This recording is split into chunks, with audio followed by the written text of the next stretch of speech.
আসসালামু আলাইকুম গাইস, আজকে কি রান্না করব সেটাই দেখাচ্ছি। একটা জিনিস রান্না করতে গিয়ে এমন অবস্থা হয়েছে, দেখুন ডালগুলা। তো আমি অ্যাঙ্কার ডাল দিয়ে গিলা কলিজা রান্না করব। তো ডালটা চুলায় বসিয়ে দিছিলাম, বসিয়ে আমি গেছিলাম মেশিনের সেলাই কাজ করব সুতা আনার জন্য। আর এসে দেখি আমার ডালের এই অবস্থা হয়ে গেছে। তো সেই ডাল দিয়ে তো আর গিলা কলিজা রান্না করে খাওয়া হবে না। তো কি করব, লাস্টে গিলা কলিজাটা আলু দিয়ে রান্না করলাম। আমার জীবনে এরকম হয় না, এই ফার্স্ট এরকম হলো।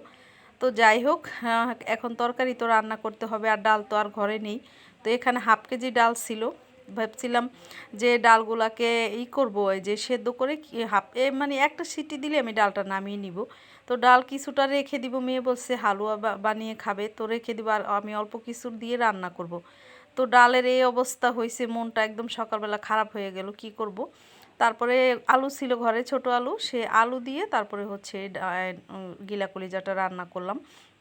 আর আমার মেয়ে তো মহা খুশি হয়েছে, বলছে ভালো হয়েছে, আমি সবগুলা ডাল দিয়ে হালুয়া তৈরি করে নিব। তো কি করব, এই তো আলু দিয়ে রান্না করার জন্য বসিয়ে দিলাম। পেঁয়াজ কুচি দিলাম তেলের ভিতরে, দারচিনি এলাচি তেজপাতা দিয়ে আদা রসুনের পেস্ট দিয়ে দিলাম, দিয়ে একটু ভালোভাবে লাড়াচাড়া দিয়ে মিক্স করে তারপরে বাকি মশলাগুলো একে একে দিব। আর রান্না করতেছি আর ভাবতেছি কি করলাম আজকে, এটা কি হলো। এত মানে আশা করে ডালটা নিয়ে আসছি, ডাল দিয়ে রান্না করব, হলো না। তো যাক, আরেকদিন ডাল এনে তারপর রান্না করব। আর আমি ডালটাকে ভিজিয়ে রাখছিলাম কিছুক্ষণ, সেই জন্য হয়তো এরকম গলে গেছে ডালটা একটা সিটি দিতেই। আর আমি এসে মেয়েকে জিজ্ঞেস করলাম যে ডালটা কয়টা সিটি দিছে, মেয়ে বললো একটা সিটি দিছে। কিন্তু ভিজিয়ে রাখার কারণে মনে হয় ডালটা একদম পুরোপুরিভাবে গলে গেছে সিদ্ধ হয়ে প্রেশার কুকারে। তো যাই হোক, আর কি করার আছে। তো এই ডালটা দিয়ে হালুয়া তৈরি করে নিবে। আর এখানে মশলা দিয়ে দিলাম, হলুদের গুঁড়া, মরিচের গুঁড়া, ধনিয়া গুঁড়া দিয়ে তারপরে লবণ দিয়ে দিলাম। আর একটু লাড়াচাড়া দিয়ে আবার মিক্স করে নিব, দিয়ে সুন্দর করে তারপরে দিব আবার একটু মাংসের মশলা। এই তো 2 চামচের মতো দিয়ে দিলাম, মানে 2 টিস্পুনের মতো দিলাম। দিয়ে তারপরে আবার ভালো করে মিক্স করে দিব। এই মশলাটার সাথে কিন্তু সমস্ত মশলা আমি মিক্স করে একসাথে বানিয়ে নিয়েছি, আপনারা দেখছেন।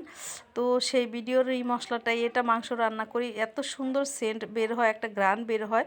তো আমি যখন এই গিলা কলিজাটার মশলাটা যখন কষাইতেছিলাম, কি বলবো, আপনারা বিশ্বাস করবেন না, আমার জানলার পাশে মানে সামনে একটা বাড়ি হচ্ছে, তো সেখানে কয়েকটা লোক দাঁড়িয়েছিল, ওনারা বলতেছে এত সুন্দর একটা গ্রান কোত্থেকে আসলো, মনে হচ্ছে কেউ মাংস রান্না করতেছে, মানে মশলার গ্রানেই উনি বলতেছে এই কথা।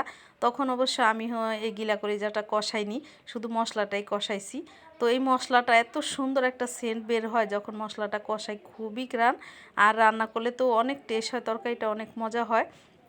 তো তারপরে দিয়ে দিলাম সব কিছু কষিয়ে ভালো করে গিলা কলিজাটা। তারপরে গিলা কলিজাটাই তো, এখানে কোনো পানি দিইনি আমি, পানিটা একা একাই উঠছে, তো সেটা দিয়ে একটু কষালাম।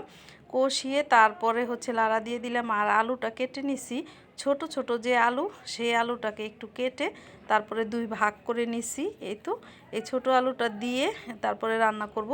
আলুও শেষ হয়ে আসছিল, তো অল্প কয়েকটা আলু ছিল, সেগুলোই দিলাম। কি করব, তো আজকে এগুলোই রান্না করছি। আর শুটকি দিয়ে শাক রান্না করছি, সেটা আর আপনাদের সাথে শেয়ার করিনি। ওই যে দেখেন পাশের চুলাতে সসপ্যানে আমার শাকটা বসিয়ে দিছি।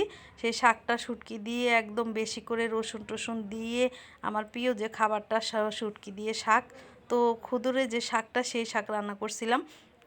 আর এখন যেহেতু শীত চলে যাচ্ছে, এই শাকটা কিন্তু এখন বাজারে পাওয়া যায় না। আমি প্রায় 2 সপ্তাহ ধরে এই শাকটাকে মানে খুঁজছিলাম যে শাকটা পাওয়া যায় কিনা খাবো, তো সেই শাকটা খুঁজে পেলাম না। আর অবশেষে পেলাম, পেয়ে শুটকি দিয়ে আজকে রান্না করলাম। আর এটা কিলা কলিজা দিয়ে আলু দিয়ে এই যে কষানো হয়ে গেছে, এখন ঝোলের পানিটা দিয়ে দিব, দিয়ে তারপরে একটু ঢাকনা দিয়ে ঢেকে দিব। তো এই তো রান্না করলাম, আমার দুঃখের কথা আর কি বলবো আপনাদের সাথে। তো ভিডিওটা ভালো লাগলে অবশ্যই শেয়ার করে দিবেন, লাইক দিবেন, সাবস্ক্রাইব দিবেন। আর পেজে দেখে থাকলে ফলো দিয়ে লাইক দিয়ে অবশ্যই সাথে থাকবেন। তো যাই হোক, এই তো ঝোলের পানিটা দিয়ে লাড়া দিয়ে দিলাম। তো আলু দিয়ে একটু গিলা কলিজা রান্না করব ভেবেছিলাম, যে ডালটা দিয়ে সুন্দর করে মাখা মাখা করে একদম রান্না করব, তো সেটা তো আর হলো না। তো আলু দিয়েই ঝোল দিয়ে এই যে রান্না করলাম, আর আজকে ওইগুলাই খাবো, কি করার আছে। তো এরকম যে কখনোই হয় না, তো আজকে প্রথম এরকম হলো। সবাই ভালো থাক।